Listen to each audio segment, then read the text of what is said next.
লক্ষ্মীর পাঁচালী ও ব্রতকথা। দোল পূর্ণিমা নিশি নির্মল আকাশ, মন্দ মন্দ বহিতেছে মলয় বাতাস। লক্ষ্মী দেবী বামে করি বসি নারায়ণ, কহিতেছে নানা কথা সুখে আলাপন। হেন কালে বিনা হস্তে হরি গুণগান, উপনীত হইলেন নারদ ধীমান।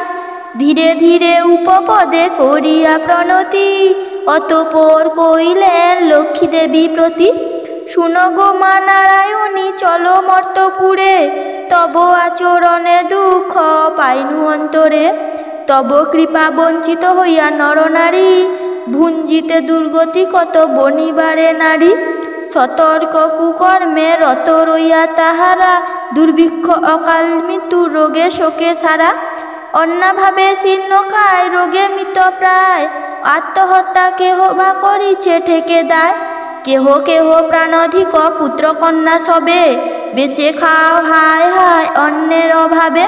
অন্নপূর্ণা অন্নরূপা ত্রিলোক জননী, বল দেবী তবু কেন হাহাকার শুনি।